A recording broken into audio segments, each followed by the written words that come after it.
Hello, Keron. Projects such as this wonderful, incredible project that you've been working on usually has an origin. So where did Soft Eyes, Open Heart actually originate from? I'm really keen to know. Thank you, Charlie. So, Soft Eyes, Open Heart began with one book. What? I know, there are 10, but it was only one book that gave me the idea. Can you tell us a little bit about a little bit more definition of what happened and how? Yes, please. So the book that started it all is These Cannot Be Unseen.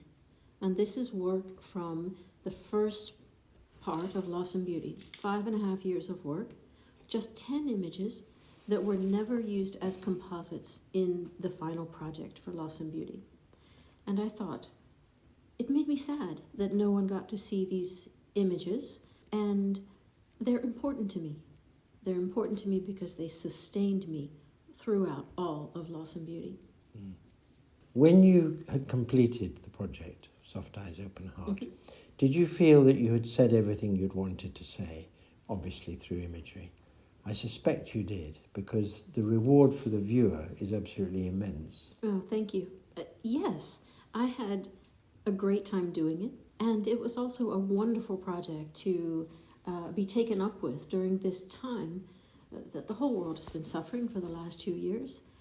Taking the time to look deeply into my work, to choose just 10 images for each of the titles, thinking about the writing, thinking about the sequencing, thinking about how do I make the 2-page sequence right, and then because they're accordion books, how do I make the 10 images across the whole thing correct, because they can be displayed in that manner. It was a lot of fun as an exercise, and you know how I feel about the craft of bookmaking, so it was great fun choosing, that each one was in a sleeve and that each one was handmade, and all of those things that come about. But the most rewarding part is that I believe when we look that deeply into our work, we learn much more about ourselves. And I certainly did through the work, and I'm looking forward to the next set of 10. Your whole process of seeing and, if you like, unearthing aspects of yourself and new ways of seeing, a new need within you to express yourself in new ways. What is like waiting in the wings, as it were, for you as an artist and as a photographer and as a bookmaker?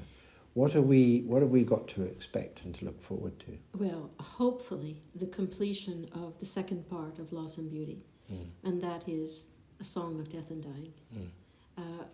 A successful campaign will allow me to do that, and off I'll go for another, probably 4 or 5 trips back to Eastern Europe, and then the publication of the 2 books together. Wow. So I'm very, very happy about.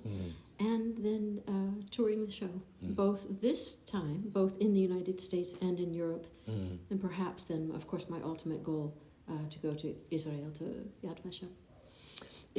I think it's fair to say, and it's common knowledge now, that when you launched that campaign, it was a successful one. Yes. And what I think was very special is that it indicated the sheer number of people who have grown to admire you hugely and wanted to support you, and absolutely were behind this huge, compelling desire for you to make this happen. Well, I've been incredibly fortunate with supporters that way, and they care deeply about the subject matter, and share in the resulting success. They absolutely do, and I want to share as much as I can of what I've seen, of how I felt, and I hope how we begin to regard each other.